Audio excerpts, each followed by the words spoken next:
Hola gente, estamos acá haciendo una pequeña introducción para el cuarto podcast que realizamos hace unas 2 semanitas, un poquito más capaz. Lo que pasa es que estuvimos enfermos, entonces no pudimos grabarlo porque la voz salía muy difónica, pero ya estamos mejor, gracias a Dios. También estamos estrenando un micrófono nuevo, así que estamos probando a ver cómo sale. Bueno, vamos al tema del podcast. Le queremos agradecer a Diego, ya que nos brindó ese espacio que tenía justo ese día, por eso fue un poquito rápido y quería hacer esta pequeña introducción. El tema se trata de lo que él se denomina espiritista. Esa es la palabra que dijo él. Así que, bueno, gente, disfrutemos del podcast. Tratemos de verlo completo, porque la verdad a mí me resultó interesante. Espero que a ustedes también. Así que, bueno, a disfrutar del cuarto podcast y a ver qué les parece. Nos vemos. Bueno, ¿qué tal? Buenas tardes. Estamos acá en la ciudad de Salta, hacia el mundo. Seguimos con el podcast número 4. Estamos acá con un amigo que queremos presentar. Interesante tema para todos nosotros. Está referido ya a lo paranormal. Él no va a ser, ya lo va a explicar un poco más. Hola, buenas tardes a todos, un gusto. Buenas tardes, Diego. ¿Qué pasó? ¿Cómo es tu nombre? Diego. Bien. Diego, comenzamos este podcast, que es como una charla, así que quédate tranquilo. Más o menos queremos saber, indagar el tema, ¿a qué más o menos te dedicas? ¿Qué es lo que haces? Bien, mira, lo que yo me dedico en realidad,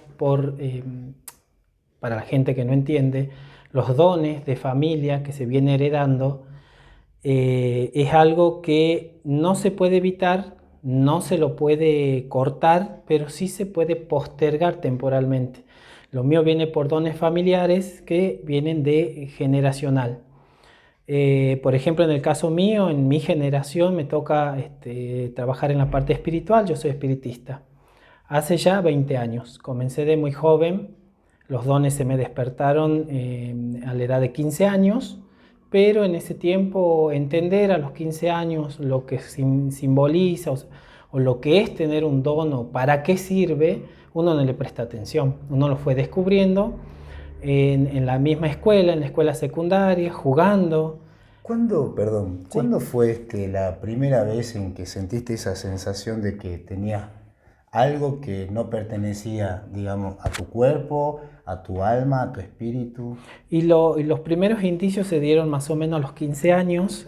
Justamente yo transitaba el secundario y nos poníamos a jugar con los compañeros a las cartas, con las cartas de loba.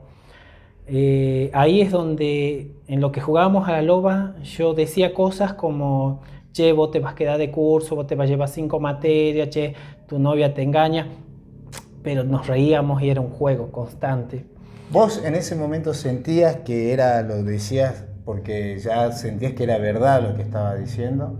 No, yo en ese tiempo no lo tomaba en serio, era como una broma lo que se decía. Claro. Pero iba transitando, ponerle 1 mes a 3 meses o llegando a fines de año, empezaba a darse las cosas así puntual.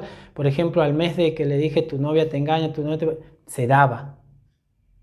Entonces ahí como que iba llamando la atención, pero no. A ver, es como decir, sí, esto yo lo dije, pero qué loco, qué locura esto. Claro, empieza la incertidumbre claro, de es como que casualidad.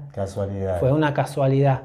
A medida que fui transitando el tiempo. Y se transforma el tiempo, en causalidad. Exactamente, y a lo largo del tiempo fui viendo cosas, diciendo y que se iban dando las cosas. Pero vuelvo a decir, yo no lo tomé en serio esto hasta que no tuve cerca de los 17 años y medio. Tuve un sueño muy, muy particular que es lo que me llevó a indagar y a averiguar.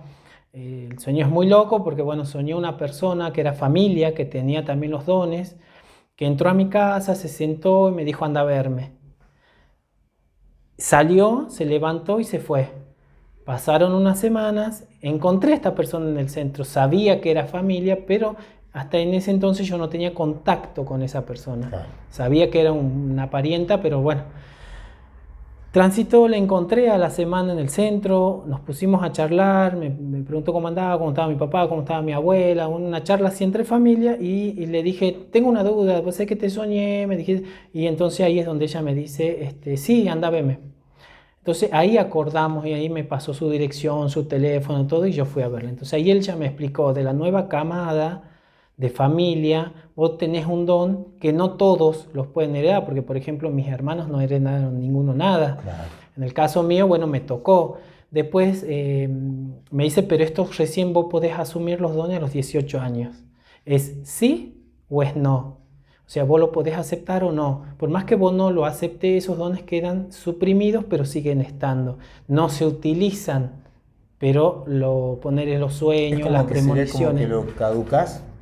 Temporalmente queda como caducado, pero a lo largo que uno va creciendo, los dones van desarrollándose. Claro, exactamente. Eso se va desarrollando año a año, se va desarrollando, por más que uno no lo utilice, sigue teniendo visiones, visualizaciones, pero uno no le presta atención. ¿Cómo manejabas esa situación en la cual, o sea, vos ya con más o menos, digamos, 3 años más de los 15, 18 años, 20 años, cómo empezaste a manejar esa situación en donde ya te empezó digamos, a surgir otras cosas, calculo? Y mira, cuando se despertó a los 18 años, la pregunta es, ¿querés o no querés? No hay intermediario, entonces vos tenés que decir sí o no. Si vos decidís aceptar los dones se terminan de despertar con el más sabio, con el más antiguo de edad. Entonces viene y te lo otorga, lo despierta. Entonces a partir de ahí vos ya tenés la facilidad de ver, de visualizar y de ayudar haciendo las sanaciones que uno suele hacer. Yo, mi primer, ponele, por decirlo así, la primera persona que yo atendí fue a los 18 años y al día siguiente que me otorgaron los dones, que se despertaron. Ahí comencé a ver una sanación que sané en dúo con mi parienta de mayor edad y curamos una persona en común que estaba muy enferma, que los médicos mismos no encontraban y qué tenía, pero supuestamente el problema estaba, pero no le encontraban cuál era el problema. Perdón, en la ignorancia capaz que la ignorancia de la pregunta, cuando es la parte de los médicos, ¿vendría a ser la parte física?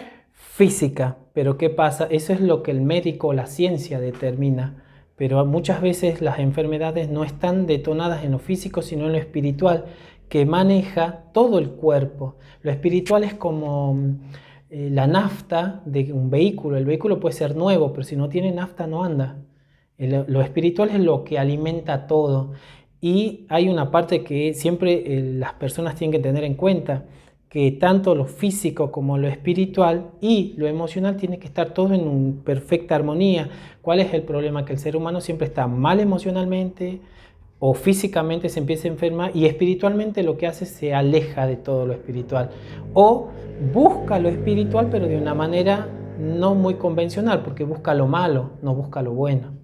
El que le pasan cosas busca una persona que pueda revertir eso para dañar a quien se lo hizo, cuando el objetivo de esto es ayudar, sanar y equilibrar a una persona, pero las personas buscan dañar porque a ellos lo han dañado. Entonces es como una cadena que no se corta. Y lamentablemente en este mundo que vivimos la gente no busca aliviarse 100%, busca sanarse y a la misma vez dañar al que le hizo daño, cuando tiene que tener en claro que el que hace daño en su momento lo va a pagar. No hoy, no mañana, pero en su momento lo va a pagar. Pero por ahí es como que uno necesita ver a la otra persona que te ha dañado mal. Entonces está actuando de la misma forma. Entonces es como que todo se transita en un mundo negro y oscuro en donde yo no hago daño, pero le desea el mal al otro. Entonces es como que muy caótico en la sociedad o en el mundo mismo, porque todas las religiones hablan del espiritismo, de la espiritualidad. Y es de diferente forma, es el mismo eje, el mismo centro, nada más que lo ven de diferente forma. Ese es el problema que vivimos y transitamos actualmente. La sociedad es como que está muy perturbada ya, digamos. Está demasiado perturbada y busca, por medio de esto, una respuesta sólida, concreta, que lo repunte y lo ayude. Está bien eso, porque si bien uno está para ayudar, pero no todos merecen ser ayudados.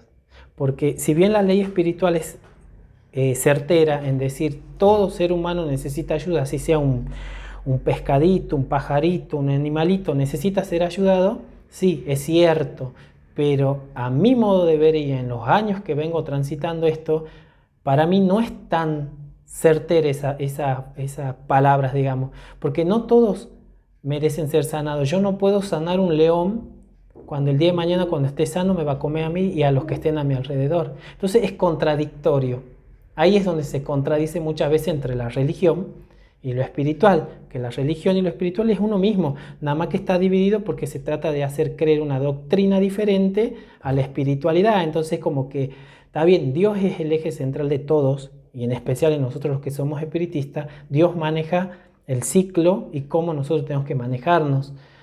Pero hay una parte que es diferente en este sentido. ¿Por qué? Porque la iglesia es como que adoctrina el espiritismo o la espiritualidad solamente en Dios y es el único que va a sanar. Pero nosotros venimos de Dios, o sea, nosotros somos la conexión entre el cielo y la tierra. Entonces nosotros estamos en la tierra para ayudar por medio de la conexión de Dios. Bueno, eso es lo que la iglesia no permite.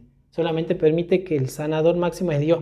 Es cierto, es Dios, pero Dios necesita las manos para trabajar. Bueno, eso es lo que la iglesia no quiere que se otorgue, digamos. Se termine de relacionar, exactamente. Y la conexión siempre ha estado. Existe la distancia. Exactamente. En la parte espiritual, en el mismo Vaticano existe. En algunas ocasiones o en alguna oportunidad, la iglesia, no vamos a decir el nombre del cura ni nada, pero digamos, llegó a vos con algún propósito para que lo puedas ayudar.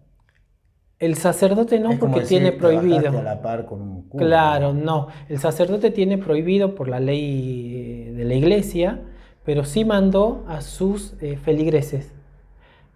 Como por ejemplo, cuando en un momento se robaron de una iglesia muy conocida parlantes. El cura no puede, por ley espiritual, no puede pisar un lugar donde haya una persona que haga sanaciones, porque es en contra de la iglesia, porque claro, la brujería y todo lo que representa. La controversia esa que explicaba. Tal cual. ¿Qué pasa? Pero mandó a gente a averiguar de dónde, cómo, quién pudo haber sido, dónde están. O sea, por eso te digo, claro, es crucial. Es crucial. Es crucial. Por ahí sí, se nombra mucho, ¿no? Renombra mucho. Si bien yo soy bastante conocido en algunos puntos, por ejemplo, en iglesias muy particulares, han escuchado mi nombre, saben de mi existencia, pero no me conocen. Casos puntuales, sacerdotes de diferentes puntos de localidades, pueblos, pero como por ejemplo, vino una mujer y me dice, a mí me mandó el padre tanto, me dijo, no te conoce, pero escuchó de vos de tal cosa, de tal manera, que vos has ayudado a no sé a quién, a no sé cuándo. Entonces, la gente que acude a mí no viene por una publicidad, porque vuelvo a decir, el tema no se trata de publicidad, si yo curo, yo hago, yo sano, qué sé yo, hasta el cáncer que te dicen que curan, sino se trata del boca a boca, porque el boca a boca es decir, mira, yo estuve enfermo, me pasó esto, me sanó, fui por tal cosa, me lo sacó, ese es la verdadera manera de trabajar y no de la publicidad fraudulenta que suele ocurrir también. Pero la gente sigue el marketing en el día de hoy. Exactamente, que se publicitan, que son de aquí, que son de allá, que vienen de tal rama. Como las publicidades que vemos habitualmente en la exactamente, en los diarios y todo eso. Yo creo que la persona que sana, que cura, no tiene una publicidad. Te enteras de casualidad porque justo te está pasando algo y te comenta, mira, yo conozco. Cuando, o sea, adquirís el don, o sea, te lo dieron porque lo recibiste. Exactamente. Es algo así, digamos. Tal cual. Y entonces eso se tiene que ir prolongando. Las generaciones que pueden venir, pueden heredar o no. Puede pasar una generación, recién la tercera generación puede heredar. Ahora sí, como pregunta, porque vos, o sea, me dijiste que esto era familiar. En tu familia ahora, vos podés, o sea, detectar que alguno de tus sobrinos o no sé, primos. Sí. Actualmente tengo una sobrina que tiene 12 años y yo desde que tiene 5 años ya le detecté. Ella tiene un don para sanar en las manos. O sea, te doy un ejemplo. A vos te duele y ella te toca y te dice ya va a pasar y se pasa el dolor. Las sanaciones están en sus manos. Eso puede llevar aquella en un momento, si decide, si quiere, se le puede despertar el don de la sanación, ya puede hacer imposición. ¿A qué edad es la mujer? En la mujer. Todo don se despierta a los 18 porque tienes que estar consciente de lo que decide hacer. Los dones se pueden despertar desde los 3, 4 años en adelante.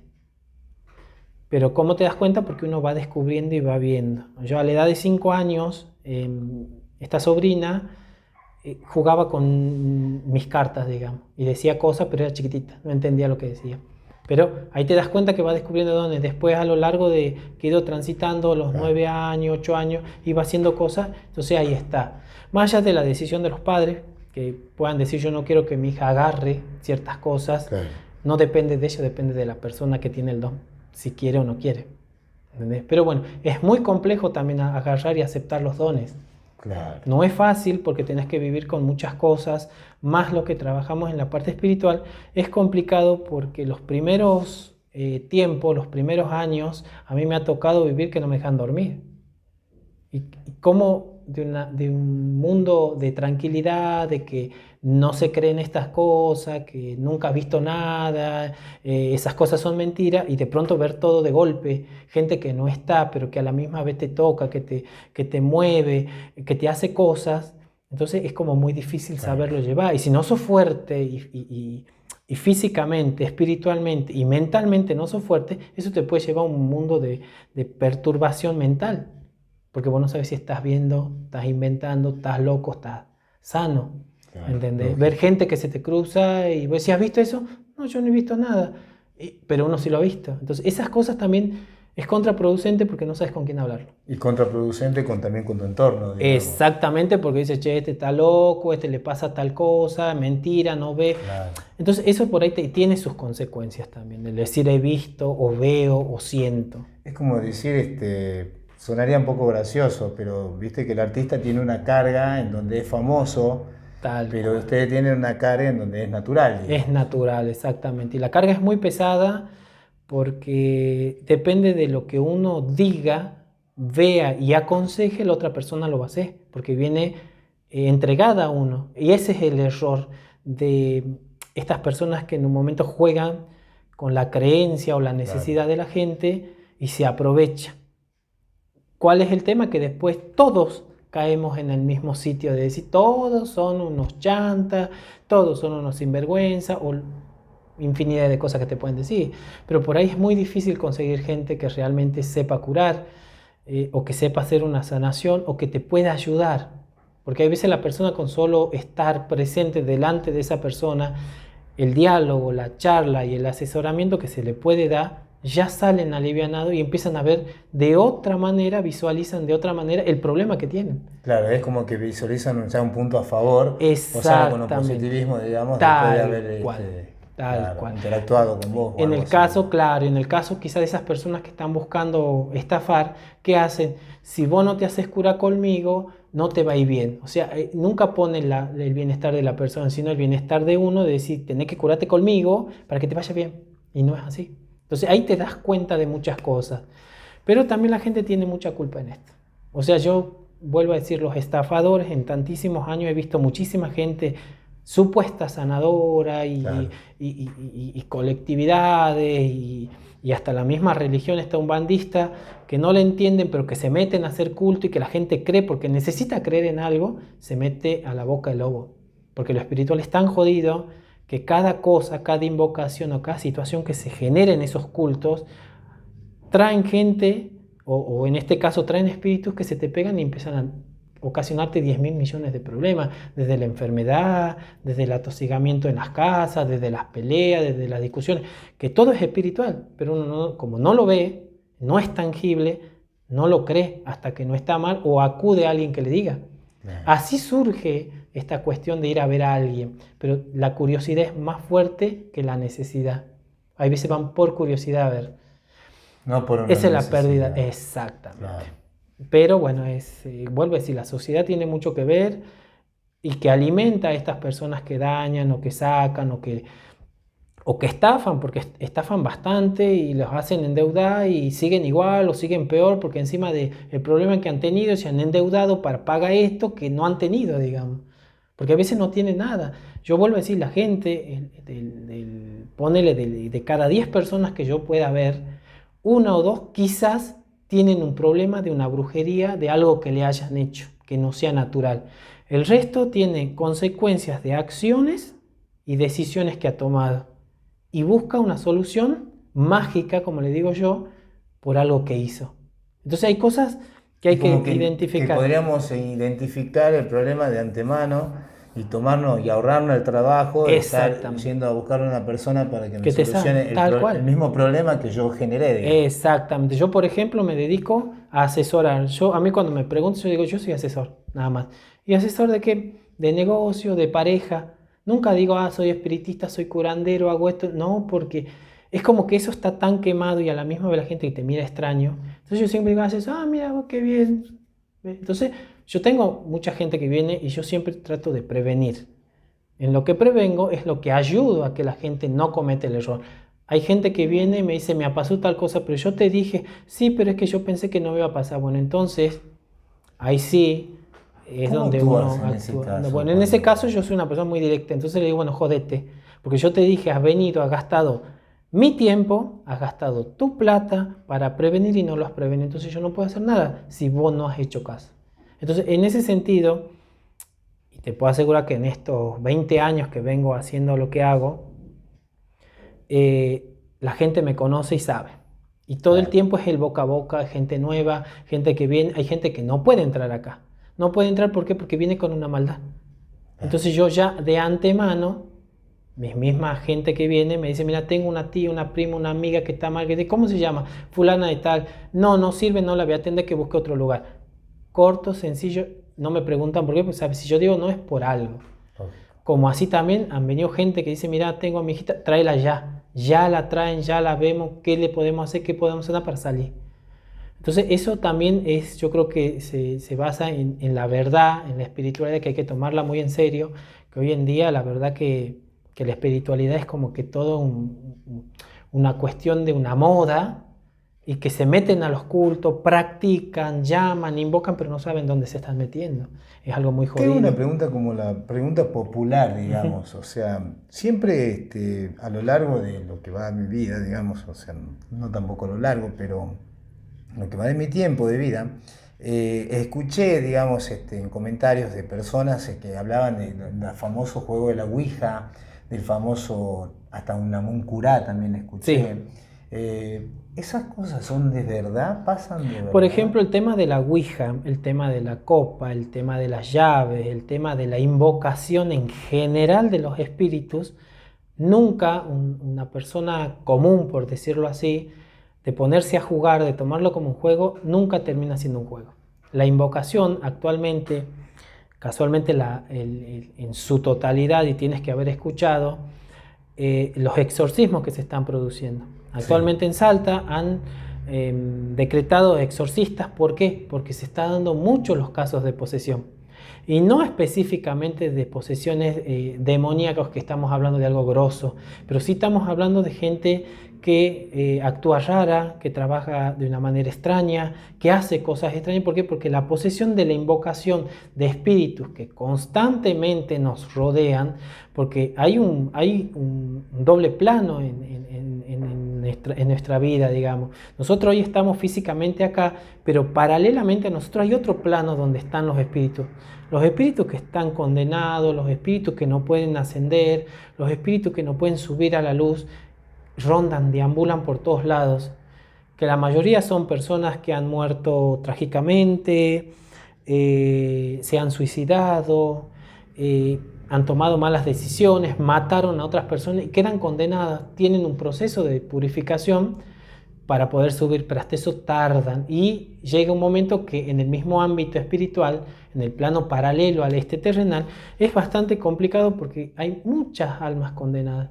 Esa condenan a las que están vivos, y los vivos hacen cosas porque es como un susurro en el oído el que te dice hacelo, que es la famosa vocecita que muchas veces tengo el diablito, tengo el angelito. Bueno, no, eso Es cierto que las voces están, pero las voces son malas, todas las voces. Entonces vos al hacer una invocación traes cualquier tipo de espíritu.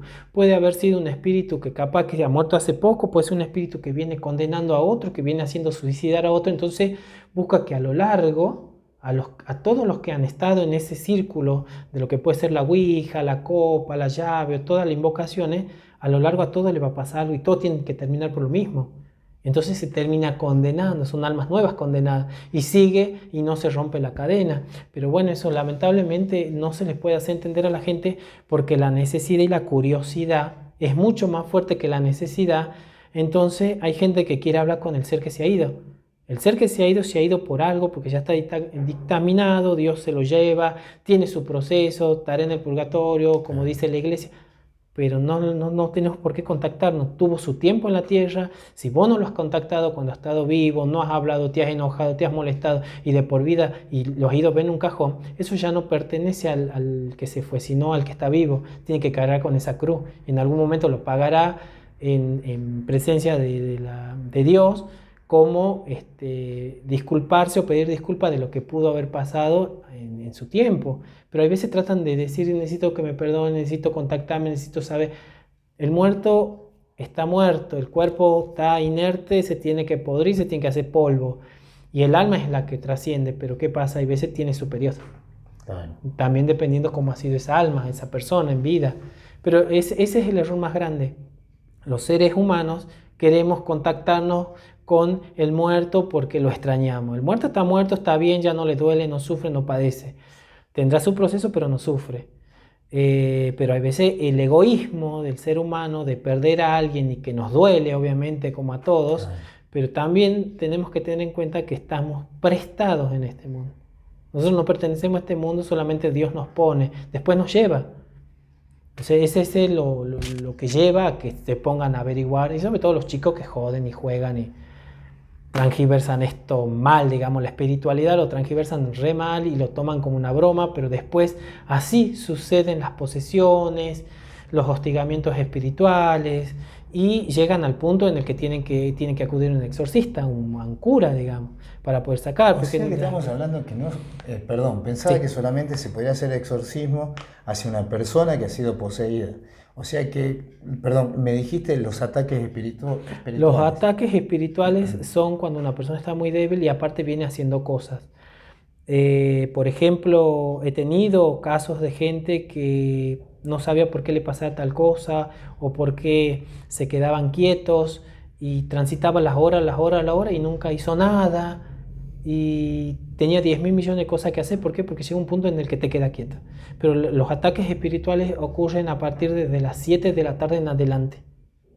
Y las 3 de la mañana puntual es donde se abren los portales y suelen ocurrir las alteraciones en las que vos escuchás ruido, la que sentí que mueven cosas, o sentí que pasa alguien, o sentí que alguien se te posiciona encima y queda el cuerpo como inestable, claro. Y a la misma vez no te podés mover y estás viendo, pero no podés moverte, no podés reaccionar. ¿Cómo se llama ese sueño? Eso se llama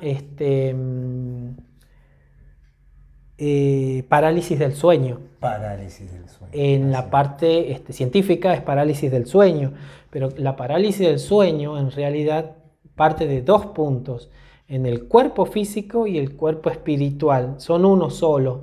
Vos los ves, es uno. Cuando uno duerme, el espíritu despega y sale, entonces queda el cuerpo. La parte física. La parte física. Al estar la parte física sin el espíritu, no se puede mover. Ahí es donde ocurre la parálisis del sueño. Pero ¿qué pasa? El espíritu ve todo lo que supuestamente vos estás viendo, pero no es tu cuerpo el que ve es el espíritu que está parado. Pero como no puede entrar rápido, es donde vos quedás como que pensás que gritás, pensás que te movés, pero estás quieto. Y ves las cosas malas, ¿por qué? Porque no es estos ojos físicos lo que ven, son los ojos espirituales que ven muchas cosas que cuando logra meterse en el cuerpo es donde uno reacciona de una manera brusca, porque se logra meter el espíritu nuevamente. Pero ese es el problema, que los espíritus que deambulan buscan al ser vivo para volver al mundo. Claro. Y por eso lo condenan, lo atosigan para que no duerma, porque un cuerpo que no descansa, un cuerpo que no duerme bien, un cuerpo que no come bien por las preocupaciones y todo, se va debilitando, debilitando y el espíritu se va corriendo lentamente. Y cuando se corre, queda un envase vacío en donde ellos pueden entrar. Ahí comienzan las posesiones. Entonces es muy complejo. Entonces muy complejo. como que vamos perdiendo vitalidad, digamos. El cuerpo pierde vitalidad y el espíritu se va debilitando porque a todo esto, lo central de todo ser humano es la religión, sea cual sea. Porque toda religión tiene un núcleo. ¿El núcleo cuál es? Dios. O sea, no es que yo diga creo en Dios, creo en la Virgen, Claro. creo en el Santo. No, es Dios. Solamente Dios dispone de todos nosotros. Pasa que las religiones están divididas por sus intereses personales. Entonces por ahí es como que, no, yo no creo, yo soy ateo, yo soy evangelista, Claro. cristiano, ortodoxo, lo que sea. Bueno, Empieza eso la no. Y empieza ahí. diversificación Y vos te fijas, todo es lo religión. mismo, porque todo van a un núcleo, pero no, es porque mi religión es mejor, porque este es así, porque este es así. Entonces es un interés personal, mi mezquino Es como de decir cada que todos institución. somos cristianos, pero Y pertenecemos a diferentes nombres. exactamente, y eso no sé, es una cuestión del ser humano que crea y que arma las diferencias. Bien, Diego, te hago otra preguntita. En estos 20 años que vos estás ya trabajando, ¿nos podés contar algo que haya sucedido, que te haya sobrepasado a vos la situación? Y mira, uno de los puntos más fuertes que he vivido justamente tiene que ver con la parte de las posesiones y de estas cuestiones. Me ha tocado vivir una situación muy particular con personas en el que, por ejemplo, me tocó actuar de diferentes maneras y ver cómo una persona reaccionaba, pero sin hacer un choque con la persona, sino en su espacio físico, invadir su espacio físico. Claro. Yo al entrar en una casa a hacer una sanación, esa persona, como quizás en algún momento habrán visto alguna película, que el cura le reza y empieza a reaccionar el cuerpo, bueno, el cuerpo reacciona de una manera desde la espiritualidad y entonces empieza a tener movimientos muy extraños. Desde un golpe, desde el no, desde el girar cabezas, o el de bajar la cabeza, o el de hacer este movimiento. Pasa exactamente. Yo lo he vivido hace unos años y desde ahí puedo hablarte de lo que son las posesiones, desde lo que representa esta situación de cómo viene desgastando un cuerpo, porque se fue evaluando desde el día 1. Al principio te muestra una cosa y no es, y vas evaluando y vas estudiando y vas sacando y vas sacando. A mí me tocó de pronto sacar algo que estaba pegado encima de la persona, como yo sacarme esto, pero por dentro ya fue muy fuerte, fue una pelea muy fuerte en el cual sí se dictaminó decir, bueno, es el tiempo de que un cura actúe. Entonces entre las dos partes se pudo hacer eso. Obviamente... es como que digamos, la investidura sería religiosa. Religiosa y la imposición que ellos tienen, porque ellos tienen una autorización eclesiástica para hacerlo. Por ejemplo... Si no mal recuerdo, creo que leí que está habilitado eso. Ya está habilitado acá en Salta. Acá en Salta, sí, ¿no? Sí, justamente por la cantidad de casos de posesión que están habiendo. Pero la mayoría de los casos, por suerte, ponele de 10 casos, 3 son por posesión demoníaca y el resto es porque han estudiado la Ouija, porque han hecho esto, porque se han ido al cementerio, porque han traído cosas y se les pegó. O sea, es menos, pero no porque sea menos no quiere decir que sea peligroso. Lo demoníaco es muy, muy drástico, muy drástico. A mí me tocó enfrentar a esa entidad, ponerme al frente de la persona que estaba con ese malestar, eso que yo estaba curando su casa, nunca estaba viéndola a esa persona, y que de pronto, cuando abrió los ojos, se me puso enfrente y me dijo, por fin te conozco. Y se puso las manos así, y en la mesa se asentó y me decía, vos sos Diego, y por fin te conozco. Y yo le decía, ¿quién sos vos? Decime tu nombre. Y solamente decía que la persona que él tenía era de su pertenencia. ¿Cómo se convive con eso? Es muy difícil. Si no encuentro una persona que pueda darte en la tecla y te pueda decir, mira, lo tuyo es esto, es como una enfermedad que lentamente va consumiendo y cuando vos te das cuenta ya estás consumida, está explotada la enfermedad. Es como decirte una especie de cáncer que si vos no lo agarras a tiempo después no tiene una cura. porque la persona se termina muriendo. Ese es el objetivo del demonio, de poseer el cuerpo o del espíritu, de consumirlo para que esa persona... Por ejemplo, el demonio trabaja de un punto en el que consume el cuerpo para que se muera de alguna forma. Claro. El espíritu trabaja de una manera diferente. ¿Por qué? Porque busca que se suicide el cuerpo, que se inmole para que pueda consumir esa alma. Entonces vos fíjate, de las dos formas las condena, pero el demonio es mucho más fuerte. Por eso se necesita un sacerdote o una persona que esté avalado por la misma iglesia, porque cada exorcista o cada persona que hace un exorcismo viene avalado por muchos que rezan atrás. Monjas, monjes, los mismos curas. Entonces últimamente se está utilizando gente, no sé si con las capacidades que tengo yo, pero sí laicos que los preparan, los confesan, los comulgan y lo preparan para que los ayuden a rezar.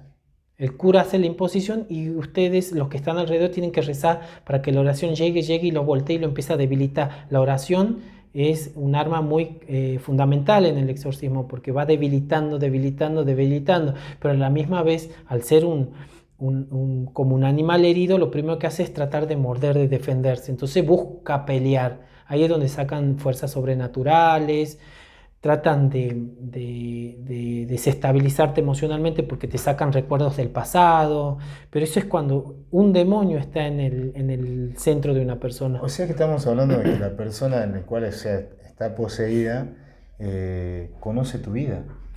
Exactamente, pero no es la persona, es lo que está adentro, conoce Claro, cosas pero muy íntima. íntimas tuyas que solamente vos lo sabes, que quizás nadie lo sabe.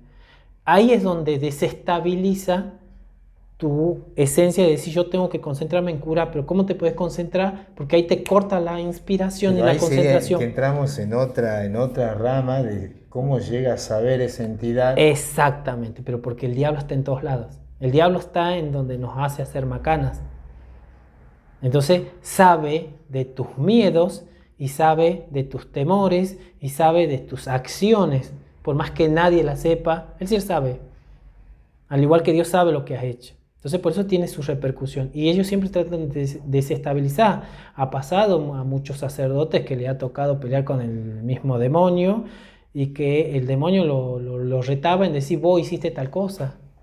Vos cuando sos joven has violado o violás chico y querés sacarme a mí. O sea, esas cosas es muy fuerte verlos y escucharlo, porque vos imagínate, si vos como sos un laico consagrado vas a rezar y escuchas que el demonio dice que vos has violado a alguien, entonces vos ya no te concentras en la oración, te concentras si es verdad o es mentira lo que has hecho. Entonces busca esa desequilibrio de la oración. La oración, mientras vos estés concentrado... No solamente un desequilibrio mental, sino un desequilibrio sentimental. Sentimental, lo emocional afecta muchísimo. Que sea de desarraigo, Tal lo que hablábamos de la física y lo espiritual. Exactamente. El O sea, demonio es como tiene que la se facultad, desprende. sí, el demonio tiene la facultad de hacerte visualizar lo que has hecho. Entonces eso es peor todavía, porque vos lo ves como si lo estarías viendo en una película. O sea, ese es el poder del demonio.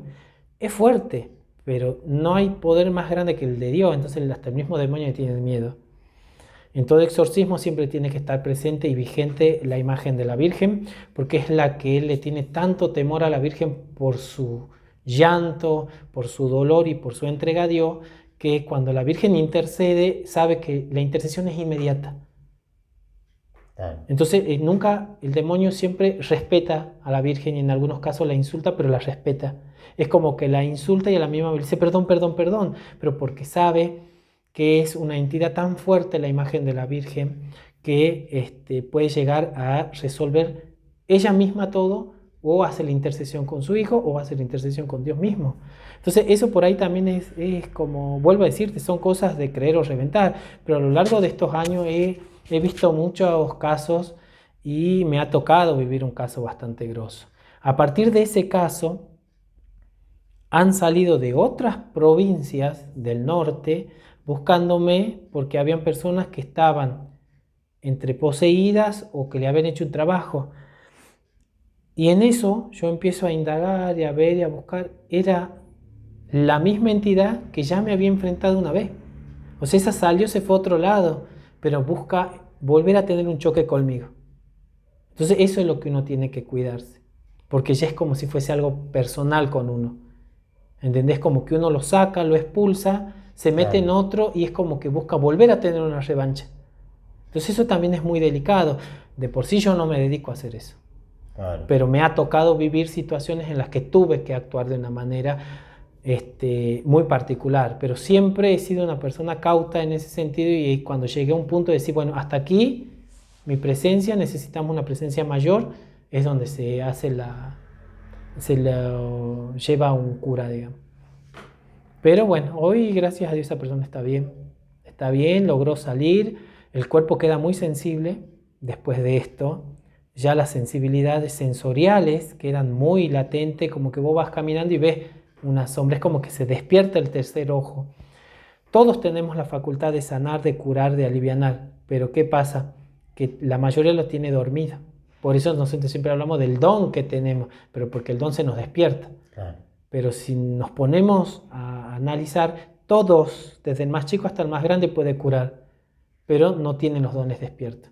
Esa es una gran verdad, pero porque si uno se pone a pensar, Jesús sanaba y nosotros venimos del núcleo de Dios, que es el que le otorga la sanación, entonces nosotros somos lo mismo, nada más que no lo tenemos desarrollado. Esa es la diferencia de lo que uno supuestamente tiene el don, otros no, y se han dado casos de madres que han curado a los hijos que están muy graves, pero porque al ser madre, al tener el cordón que los une hasta los 33 años, puede sanar al hijo. Esa necesidad de la fe también, ¿no? Exactamente, la fe siempre tiene que estar presente. Yo, como digo, acá no se puede plantear decir vos tenés que creer en la Virgen, tenés que creer en un santo. No, solamente creer en Dios, que Dios te va a ayudar. Eso es lo fundamental. Mientras uno se mantenga firme en la fe hacia Dios, no hay nada ni nadie que pueda evitar una sanación, una curación o un bienestar. El tema es que eso está dividido y el ser humano no lo entiende de esa forma. Es como que yo fui a la catedral, recé 10.000 Padre Nuestro y sigo igual. Claro. Pero eso es como cuando uno es chico y te llevan a la iglesia. Vos vas a la iglesia porque te obligan. ¿Vos escuchó lo que ha dicho el cura? No. ¿Escuchó que decía? No. ¿Ha ido a confesarte? No. ¿Por qué? Porque a vos te obligan. Vos vas porque te obligan. Entonces el ser humano hace eso. Va a la iglesia a rezar, pero no porque le nazca del corazón. Su fe no es del corazón. Su fe es porque te han enseñado que vos tenés que ir a rezar y cuando estés mal rezar y pedir para que te ayude. Sí, es como está un tipo bien. De conductismo. Digamos. Exactamente. Es una conducta que se viene generando generacionalmente. Claro. Esa referencia. Y lamentablemente la fe uno la encuentra de diferentes formas y no rezando. Porque ese es el tema. Yo voy, rezo todos los días, me arrodillo, pido, lloro, pataleo, grito, todo. No, esa no es tener una fe. Ese es ir a pedir algo, como el limosnero, que va y pide. Dame porque no tengo para comer, necesito para que toma o la leche para el chiquito.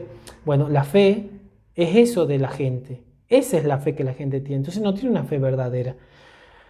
Yo calculo que del 100% de la gente, un 30% es una gente pura y verdadera a la fe y a la religión y que reza por otro. Y el resto lo hace por un simple hecho de que, bueno, te han dicho que tenés que rezar y si rezaste se te van a dar las cosas. Entonces es rarísimo, pero si la fe no está, es más propicio que te pasen cosas que te puedan poseer, que empieces a andar en cosas malas. Las mismas entidades nos llevan a hacer cosas malas, pero porque uno no le presta atención. ¿Entendés? Y uno ve su vida como caótica y empezás a hacer cosas que no debes. Entonces, por ahí eso buscan, meterte cada vez más en problemas para que vos ya no puedas salir y te alejes más de la religión. Claro. Porque lo primero que uno hace es culpa a Dios de lo que nos pasa y no es culpa de Dios. Dios nos deja libre, nosotros somos dueños de decidir lo que queremos y cómo lo queremos. Nada más que nosotros somos codiciosos, ambiciosos, no nos importa destruir a alguien para tener lo que nos haga feliz a nosotros. Ahí está donde Dios te dice, pero, o sea, acordate que las leyes dicen que vos no tenés que dañar a nadie y todo lo que vos des de corazón 3 veces más te va a venir. Pero la gente es como que esto es mío, esto es mío, esto es mío, esto es mío. Esto también me sobra, esto me lo llevo. Nunca piensen en el otro, piensen en el egoísmo de uno mismo. Entonces eso también se viene perdiendo en un punto. Lo ves en lugares tan simples, ¿no? Exactamente. O sea, es como decirte en un cumpleaños de chico. Tal cual. Que pasa eso también. Pasa totalmente. O sea, la gente, yo vuelvo a decir, una cosa es que te diga, mira, esto ha sobrado, querés llevártelo.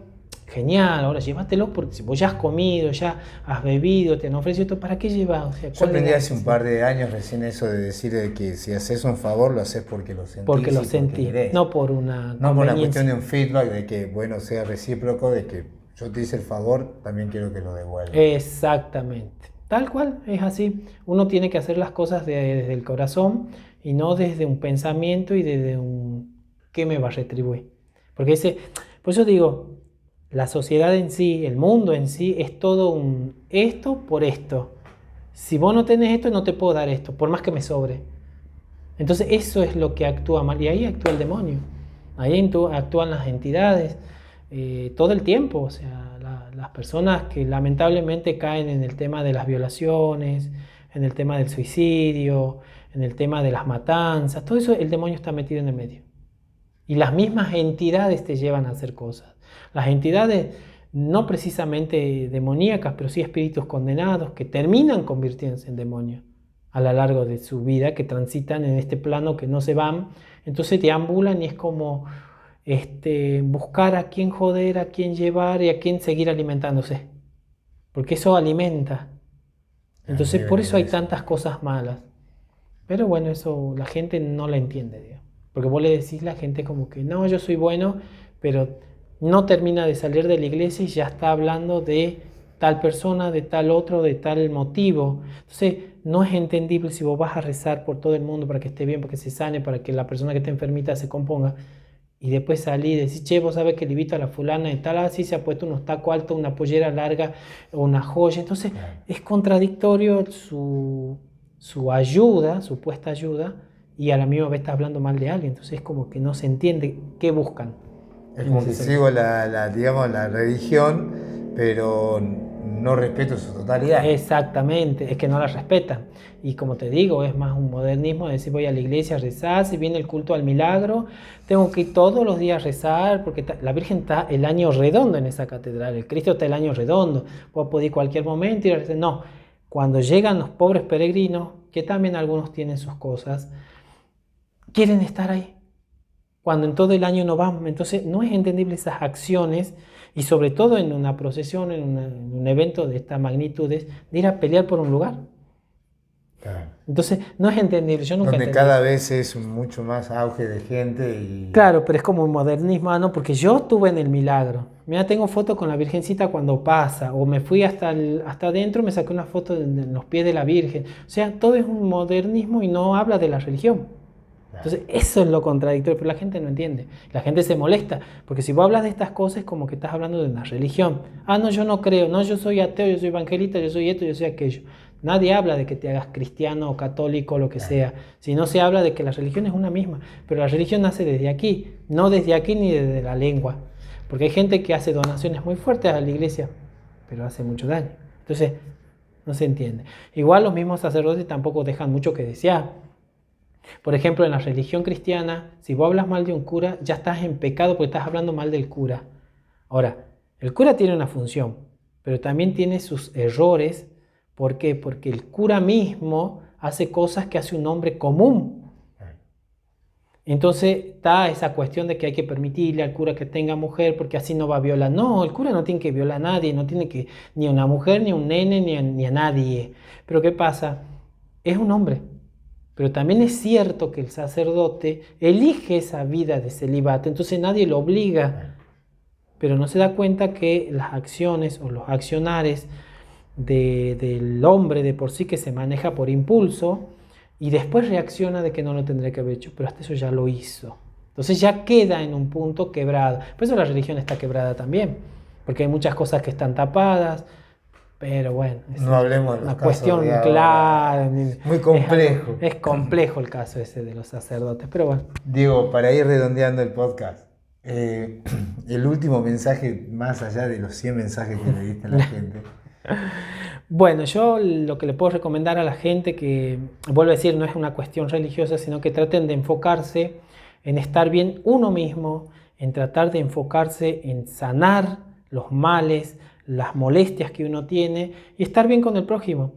Es feo estar enemistado con la misma familia. Me ha pasado particularmente, yo puedo dar fe de muchas cosas que me han pasado, pero que a lo largo aprendí que no es bueno estar así. Entonces uno tiene el alma tranquila, el cuerpo tranquilo, de que no debe ni tiene deudas con nadie y mucho menos pelear. El pelear y la vida es tan corta que hoy podemos estar, mañana nos puede pasar 10.000 millones de cosas y no podemos estar, nos podemos enfermar, nos podemos morir. Entonces, tratar de tener por lo menos una tranquilidad y un equilibrio de estar bien con todo el mundo. Uno no se puede hablar con todo el mundo, no puede estar bien con todo el mundo, pero tiene que tratar de tener un equilibrio. No desearle ni decir. La persona tiene que ser como algo que no me llevo bien con esta persona, está bien, ella está ahí, estamos invitados en la misma fiesta, no existe, no le insulto, no pronuncio nada. Esa es la mejor manera de llevarse bien con la gente, porque uno mismo se siente bien. Desde mi parte particular yo lo puedo dar fe de que uno se siente muy tranquilo. Entonces hay que tratar de hacer el bien. Muchas veces van a escuchar en muchos lugares que es todo el mundo te recomienda eso, pero no lo practica. Claro. Es decirlo, pero no hacerlo. En el caso mío yo lo he practicado y todo este tiempo siempre trato de estar bien con todo el mundo, resolver los problemas que tuve y tratar de buscar la mejor manera de sobrellevar los problemas también, porque los problemas a todos nos tocan y nos atosigan, pero hay que saberlos llevar desde una tranquilidad y salir siempre del eje, correrse a un costado, mirar, analizar para poder resolverlo, porque si estamos en el medio no se puede resolver. Claro. Entonces siempre la tranquilidad, y vuelvo a decir, la fe siempre es importante, pedir tranquilidad al corazón y a la mente para poder actuar, porque si el corazón está dañado, la mente actúa de una manera errónea. Entonces siempre hace lo contrario de lo que hay que hacer, porque como está dolido, actúa y decía, es cierto que me hizo mal, mira, se está ahogando, bueno, lo voy a dejar que se ahogue, no lo voy a ayudar. Ahí actúa, ahí está el mal pensamiento. Entonces, a todos por la razón, digamos. Exactamente, por eso digo que a veces el dolor hace que la mente actúe de una manera egoísta y no dé ni socorra a la persona que lo necesita. Entonces, yo por ahí les recomiendo a todo el mundo que traten de estar bien con todos. No es que van a estar a los grandes besos con las personas que uno no quiere, pero sí tratar de no desearle, ni decirle, ni pensar algo malo de esa persona. Esa persona está, bueno, en algún momento si te hizo algo, la va a padecer, pero no hay que desearle. Bueno, Diego, te agradezco por favor. Lindo podcast. Espero que sirva de mucho. Muchas gracias. Una linda armonía se vive acá. Gracias. Tranquilo. Bendiciones para todos y bueno, estamos en el tiempo del milagro, así que feliz milagro para todos también, ¿no? Sí, ya llega. Así que bueno, así cerramos el podcast. Y ya sabe, gente, la semana que viene volvemos de nuevo por acá, ¿eh? Gracias. Hasta luego. Hasta luego.